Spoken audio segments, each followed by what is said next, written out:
Hello everyone. We have a game with the black pieces against Born Again, rated 1043. He opens up with h3 and g4. This is his own special home cooking, and we're going to control the center. He now plays f3, which I was not expecting. He is trying to get mated in 3 moves on purpose.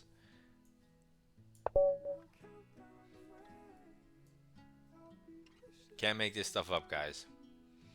And you guys are telling me that you can't get past a 1000 rating. I just wanted 3 moves as black.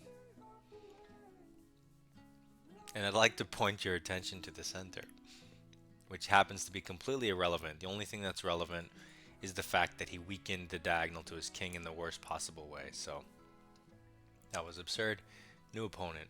That was the fastest checkmate I've ever gotten. Although there is a checkmate in 2, but I've never gotten it on the board. So now we have the black pieces against Doughty 969. Maybe we can get a caro-kann on the board, and we do. And the viewers are happy. So he brings the knight out, protecting the pawn. And we're going to take the pawn, trading pawns of equal strength. White recaptures with the knight. We can go down different lines. Maybe we should develop this knight. What do we want to do? Let's develop the king's knight and allow him the option of taking, which he does. Now you could take with the e-pawn for quicker development and a potentially safer king because of the doubled pawn. But I'm going to take with the g-pawn, which gives none of that and instead gives an open g-file and kind of says to your opponent, come get me. We'll probably castle queenside and see what happens. So he just develops the knight. Logical move. We want to develop a minor piece, pin the knight, which therefore control the center. Seems like a logical move.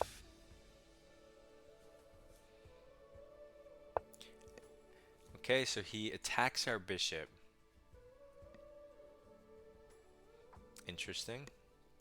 If we retreat it and he just tries to break the pin, we have to go here. I mean, there's nothing wrong with that. His pawns are extended. Your bishop's on a nice diagonal. I assume that's playable. If you go to f5, I mean, that looks playable as well. Taking the knight. Queen takes. Hangs the pawn in the center. That looks playable as well.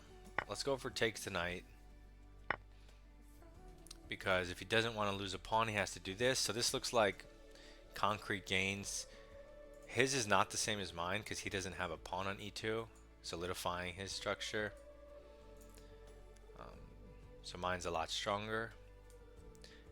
Okay, so now that we've have a nice position, what do we want to do? Well, we should probably develop one of our pieces.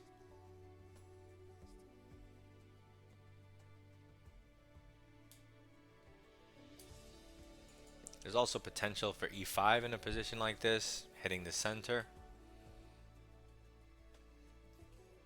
If he ignores and just defends, and we can ignore and just develop.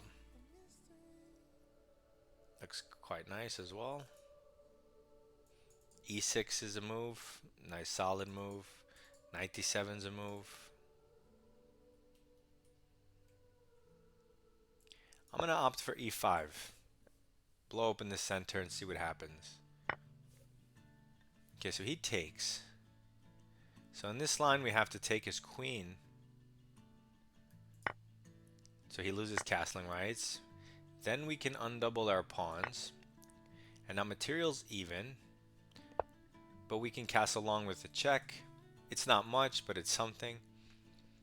He has a weak structure for an endgame. So he pushes his pawn. He wants to get active as fast as possible. If you take, you give him some activity, so you got to be careful.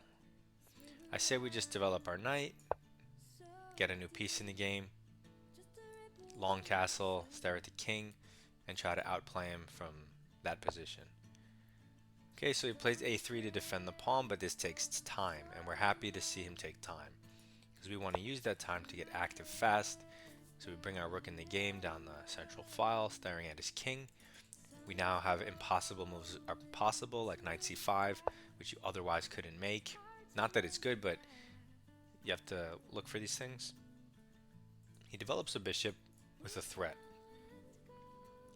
which makes sense.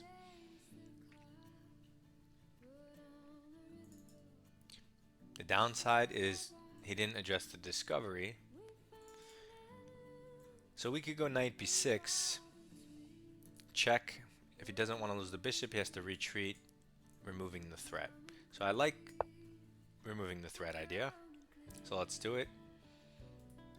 He also could blunder, which unfortunately he does. I could have showed you how to win if he doesn't blunder, but I am going to take the free piece.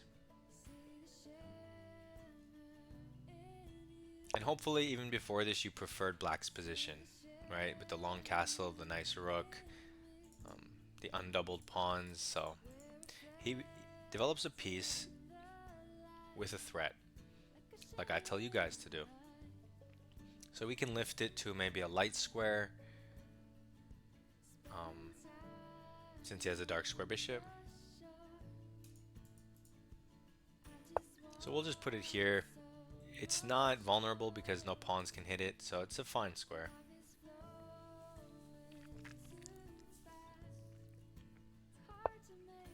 Okay, so he challenges our rook with his rook, but that undefends pawns. Not that I'm planning on pawn hunting, but just noticing it.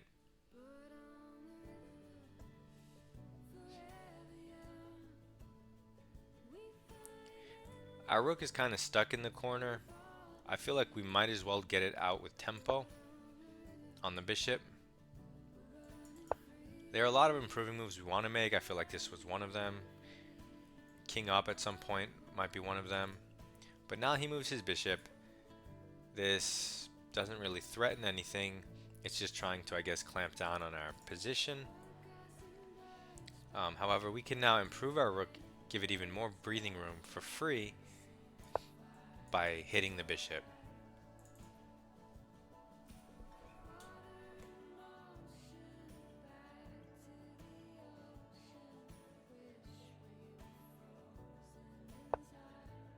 So he moves the bishop out of harm's way, which makes sense.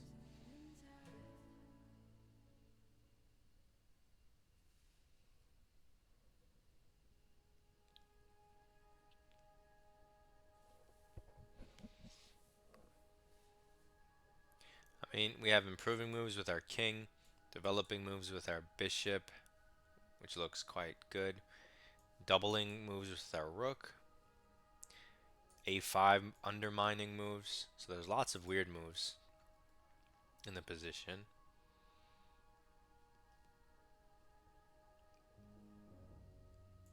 I'm going to do the simplest one of them, and that's just double the rooks. I'm up a piece, so if I can trade both rooks, it's an easy win. So he takes. But I'm going to take with the D pawn, creating a pawn center. Both ways are winning. I'm just choosing to have fun this way. He pushes past with the pawn, which of course does nothing. He's hanging material, and the whole point of taking material is that whatever you're taking used to control squares, no longer controls squares, so relatively speaking, your piece activity went up. So I take this pawn and no longer controls b4, so my position becomes a little more active relative to his. So he reroutes the bishop and tries to strike at our center. We can just easily support it. We have a nice center.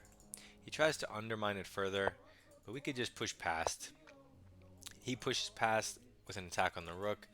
This doesn't do anything but encourage us to attack more of his stuff and open our bishop. He moves his king, which is a weird move. I guess he wants to come in here or in here. So we'll just develop for free. But now that he goes here, I'm going to switch diagonals to get the bishop trade in, forcing more material off the board. Okay, he doesn't even take it. So now we just take free stuff with check. Take free stuff with check. I don't even care. Just taking random stuff.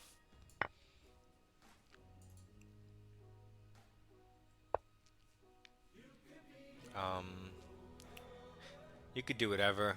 Let's just bring this back to here, protected by a pawn.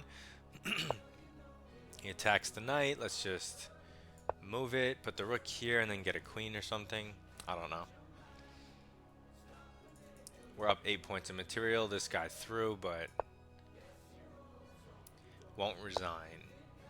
So now we get the rook trade in. Free stuff. And then we just get a queen, nice and easy. Oops. Whoops. Okay. Second time's a charm.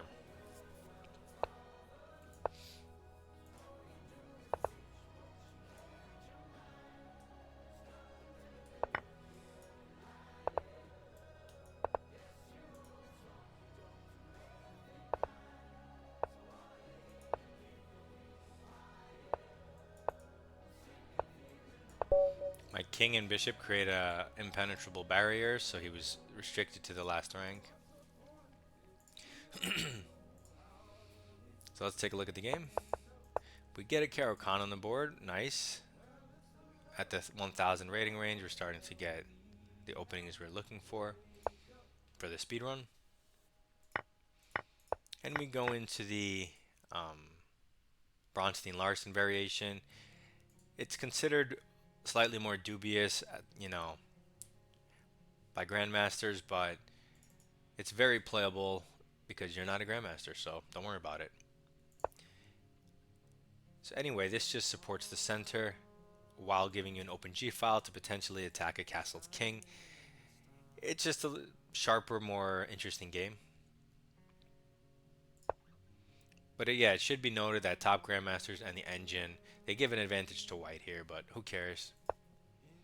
Anyway, we just develop a piece that controls the center. And immediately it's already equalized, so it's whatever. We take the piece. He takes here so he doesn't lose the central pawn. And I mean, white's not better here, so there's nothing wrong with this opening. And I mentioned you have a lot of moves. I go for e5, which is clearly the sharpest variation that offers queen trades. I mean, it's not sharp. It's sharp if he doesn't go for queen trades, in that it can potentially weaken your position by moving the pawn 2 instead of 1, which keeps your position more solid and compact.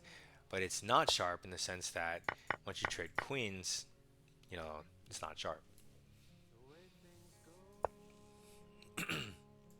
So now we just develop and develop, and it's still completely even playable position from both sides. We improve a piece for free, and all he has to do is bring it back, and then it's still a game. I have to bring out my rook or my bishop, and we play. But he doesn't, and immediately blunders, so I can't show anything after this.